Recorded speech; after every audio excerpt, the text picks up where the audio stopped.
Okay, so guys, this is kind of a tough third day. We spent the last 2-3 days graphing polynomials from factored form. And then we graphed polynomials from non-factored form, so we had to factor it first. So we did here's the equation, now go ahead and graph it on your own. Then we did some stuff like writing equations, so going backwards. Here's your roots and a point that it goes through. Now actually write the equation. We're doing more of that today, but today's going to get a little bit tougher because your roots aren't necessarily going to be whole numbers. So the format for writing a polynomial, let me just remind you of what that is. Y equals some coefficient a, and then x minus your root 1 to whatever its multiplicity is, if it's a single, double, or triple, x minus root 2 to whatever its multiplicity is, and then dot, dot, dot based on how many roots you have. Imaginary roots have to come in pairs. So a lot of times they'll just give you one imaginary root, and you just have to know what the second one is.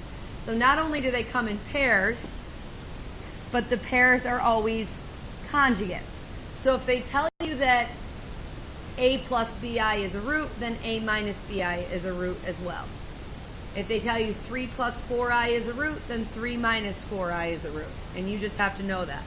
Now, the other reason this gets complicated is because when you plug in that root of, let's say, 3 minus 4i, you're doing the subtraction of a binomial. And if you have to do subtraction of a binomial, then you have to remember to do what? When you subtract polynomials versus subtracting just like 5. Starts with a D. Distribute. You all knew it, you just weren't really confident. So when we do this, and we'll just jump right into this exercise 3, Lord knows why I started with that. We will write the equation of a cubic function, so don't overlook that detail. There should be 3 roots that passes through a specific point, which we'll get to that point in a minute, but let's first write our structure. Something that has roots of 5, so y equals a times what factor will go along with a root of 5? Bella? Yep. Like in parentheses, factor. If the root is 5, then this will say, very good. And then we have a root of 2 plus I, so that'll be x minus, and then here's where you're going to have parentheses within parentheses, because when you subtract a binomial, you have to remember that we're going to go back and distribute that.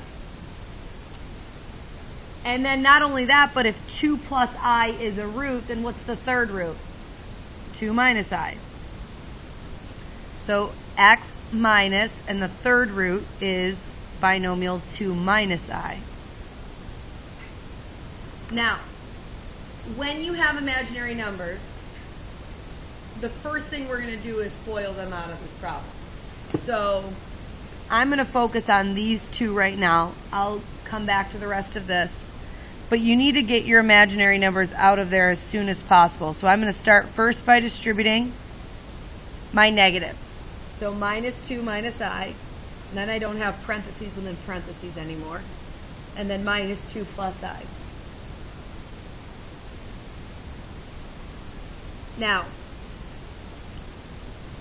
again, need to get rid of these imaginaries before I move on. So I'm going to FOIL this out, distributing my x. I'll have x squared minus 2x plus ix. Distribute my negative 2, and I'll have negative 2x plus 4 minus 2i.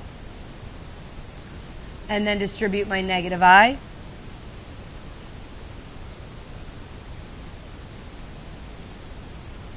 And I have to clean all that up. But what's nice about this is a lot should cancel. So your plus ix and your minus ix is gone. Your minus 2i and your plus 2i is gone. So all of our i's are gone as they should. That's the whole purpose of multiplying this out. Except for the I squared. But I squared is the same thing as -1. So negative -1 will turn this into a +1. Correct? So all of this comes out to be x squared minus 4x's plus 4 plus 1 would be +5. And then I don't ever want to touch the imaginaries again as I finish this problem out. So that is the pain. From here on out, it's going to be just the same as we did in the previous couple days. I just had to be careful to multiply out my I terms right away, distributing and then multiplying those out. So from here, I just need to be able to find A, which is like how much this whole thing has been stretched or compressed. It needs to be stretched or compressed enough to catch the point 2,4. So what do I do with that 2,4, Lucas B? Plug it in for what and what? What goes in for x? And what goes in for y? Very good. So this is pretty much my entire equation. But I just need to go back and find A. So if y is 4 when x is 2,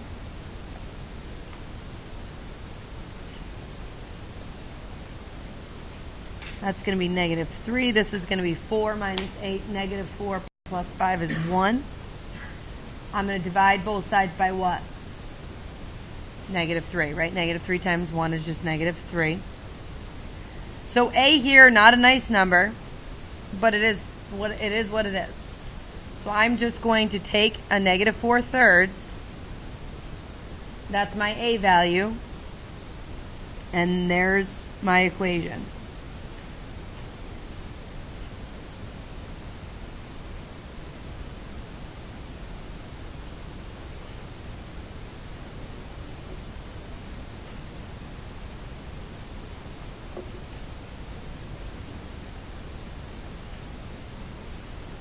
Good?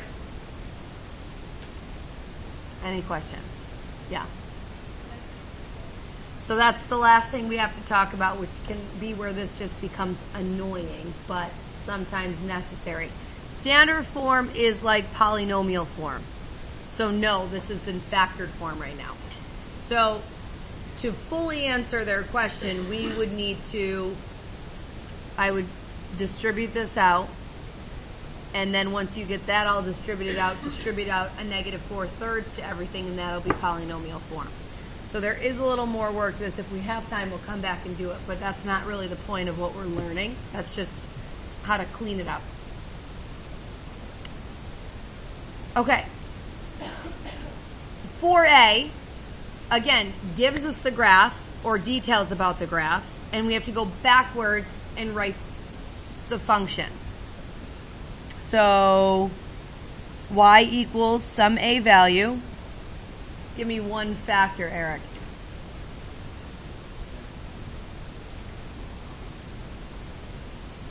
-3 is the root, so what's the factor? It's just got to be a binomial. There should be x plus 3. Good. To the first power, because this cuts straight through, right? Cut straight through means that's a multiplicity of 1, so we don't need to worry about that. My next factor, hey.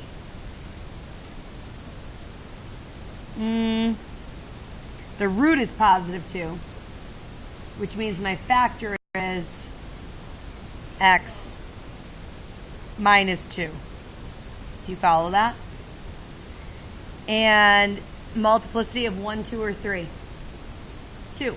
So that has to be squared. And then test. What's my last factor? X minus 5, multiplicity of 1, 2, or 3? 1. So this doesn't spell out in a sentence what point I have to go through. But you just have to grab any point from the graph. And you can't grab a root because that will just give you 0 equals 0. So you can't grab a root. What other perfect point do you see? Corey. The y-intercept is a great choice, 0, -2. So you have to kind of realize, oh, I'll get my own point. They don't have to tell me it. I can just look at the picture and grab my own point, and then plug in an x of 0 and a y of -2.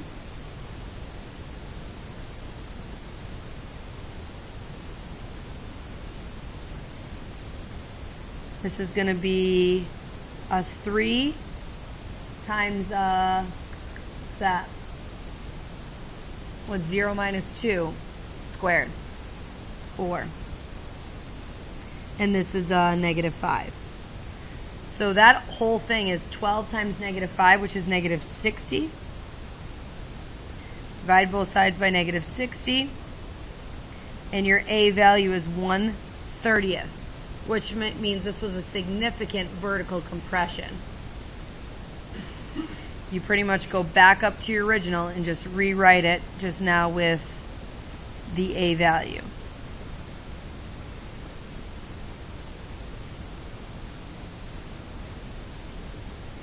And this one did say in factored form, so this one is done. Okay? Just now we're just going through the different ways this all can be presented. So you're going to see a section on your homework that's an nth degree polynomial satisfying the conditions below. The n of 4 is just your degree. So that means degree equals 4, which means we need to have 4 roots accounted for. So y equals a, and then they start to tell us our root. This is saying that we have a root of 2 with a multiplicity of 2. So what's the factor, Natalie? If your root is 2, what's the factor? X minus 2. And then first power, second power, or third power? Second, because it's a multiplicity of 2. So there's 2 of my 4 roots taken care of. And then 3i is a 0. So, Vince, what would be the factor that would come from 3i? X minus 3i.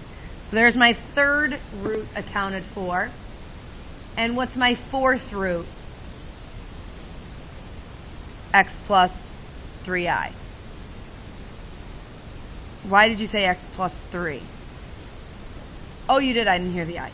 So yeah, so negative 3i is the other 0 because they come in those pairs of conjugates. So if positive 3i is 1, negative 3i is 1, and then the factor that would go with negative 3i is x plus 3i. So, and then what is this for? That's the y-intercept, and so what am I going to do with it? Plug it in. But not yet. Because what did I tell you in the initial problem that you should always get rid of first? The I terms. Multiply those out first just so we don't have to be bothered with that. So this part right here is going to be x squared. Now these are conjugates, right? So plus 3ix and minus 3ix, why bother? And what's negative 3i times positive 3i? Negative 9i squared. And since the I squared is negative 1, negative 9 times negative 1 is going to turn that to x squared plus 9.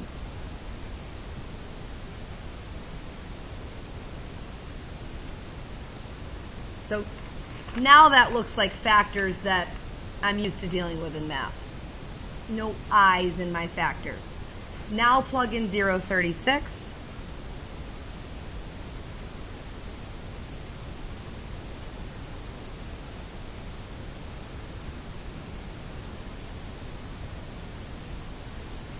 So this one will work out nicely. I divide both sides by 36, and a equals 1. So I go back here, because I'm done with all the I stuff that I started with. And if a is 1,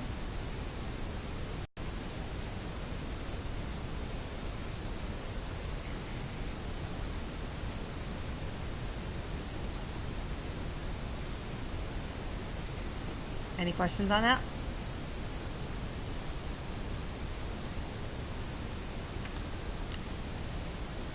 Okay, so on the back we have 2 more examples like what we just did. Our degree of 3, a root of 4, a root of 2i, and then you would know that you have your own root of negative 2i. There's all 3 roots accounted for. And then here's the point we're plugging in. So that's the same as the previous one. Are we good with that? On the next example, we have 4 roots. So there's negative 4. That's going to be the factor x plus 4. Remember, how do we change a root of 1/3 into a factor? Remember, we think backwards. I'll do the negative 4 first.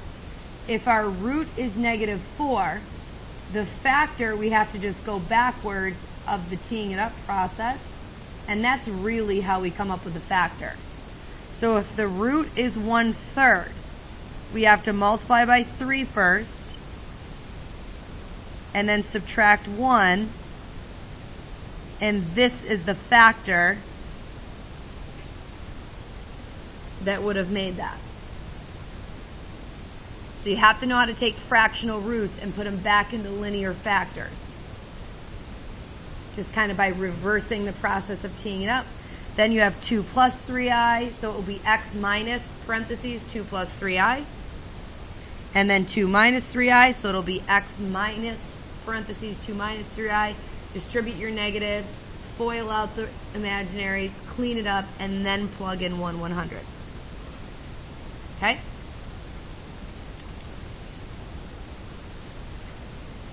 You're going to see pictures like this, and it's not as clear as this graph was, let's say.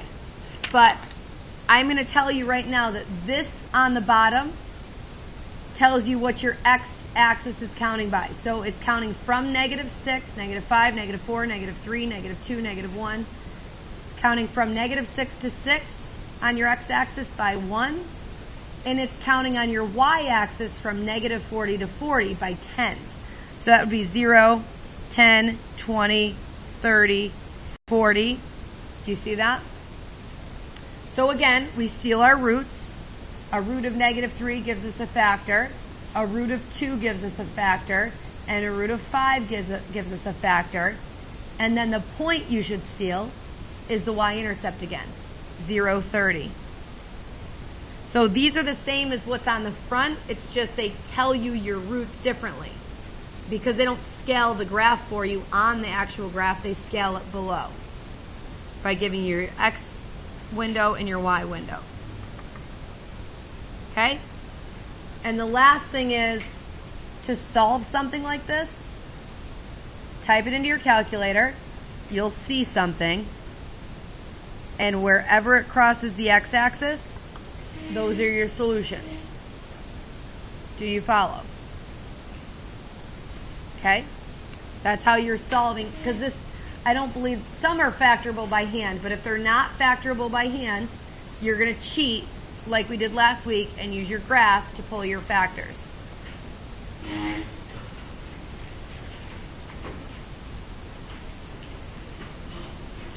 So, here comes your homework.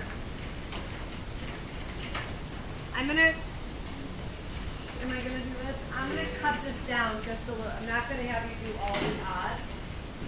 I'm going to have you do any numbers that end in a 5, a 7, or a 1. So that means 25, 27, 31, 65, and so on. So any number that ends in a 5, a 7, or a 1, you're doing it. So write that right at the top. Like this. And if you forget about all this, it's still recording, so you can go on and fast forward through the video and see at the end and hear me explain what number you're doing. Did you already get one? Yeah. Oh. I tried to. And then I was like so confused. Did you watch the video on Friday? There's no video. Oh, that's because we didn't do those. Sorry.